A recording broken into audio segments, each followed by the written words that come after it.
অনুষ্ঠানের শেষে ওরা যখন ফিরছেন ট্রেনে রাত্রিবাস করতে হয়েছে। ট্রেনে রাত্রিবাসের পর ঘুম থেকে উঠেই যেটা আমাদের প্রথম মনে পড়ে অর্থাৎ চা, তার দরকার হয়েছে। তো চাওয়ালা এসে ট্রেনে উঠতেই যে কামরায় রবীন্দ্রসঙ্গীতের শিল্পীরা ছিলেন সেখানে এসে উঠতেই সুচিত্রা মিত্র গেয়ে উঠলেন, চাওয়ালা গো ও চাওয়ালা, তোমার চামল কাড়ে, তোমার চায়ের ফলে মাথা ধরা সারে, গলা ধরা ছাড়ে, তোমার চায়ের ফলে মাথা ধরা সারে, গলা ধরা ছাড়ে, তোমার চা দিয়ে যাও মাটির ভাঁড়ে, চাওয়ালা গো ও চাওয়ালা, তোমার চামল কাড়ে। তো পাশে ছিলেন কণিকা বন্দ্যোপাধ্যায়, ওনার চায়ে চুমুক দিলেন। তো কণিকা বন্দ্যোপাধ্যায় চাটা ভালো লাগলো না, চাটা বেশ বাজেই লাগলো, কারণ চায়ের চাপাতির গন্ধটাই আমার খুব বাজে লাগছিল। তো উনি চাওয়ালাকে সেজন্য বললেন যে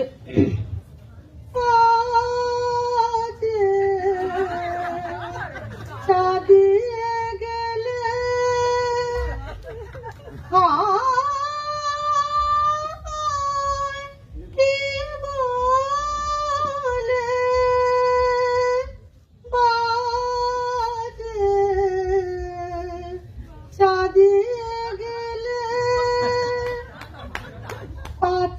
গন্ধ অসহ্য ভাঁড়ে যে পাইকে বলি প্রতি নিঃশ্বাসে,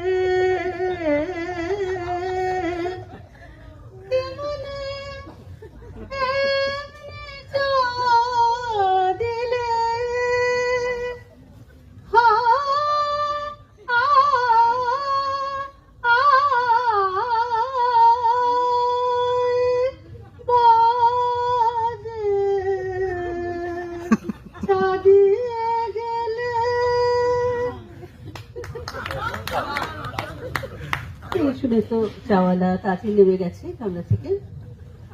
তো পাশেই ছিল আধুনিকের কামরা। তো আধুনিকের কামরা থেকে মাঝে মাঝে হেমন্ত মুখোপাধ্যায় আর কিশোর কুমার আধুনিকের কামরা থেকে রবীন্দ্রসঙ্গীতের কামরাতেও যাতায়াতটা বজায় রেখেছিলেন। তো মাঝপথে প্ল্যাটফর্মে ওদের সাথে চাওয়ালা দেখা হয়েছে। তো চাচি ওরা খেয়েছেন। তো কিশোর কুমারের চায়ে চুমুক দিয়ে কিন্তু চাটা একটু মিষ্টি কম লেগেছে।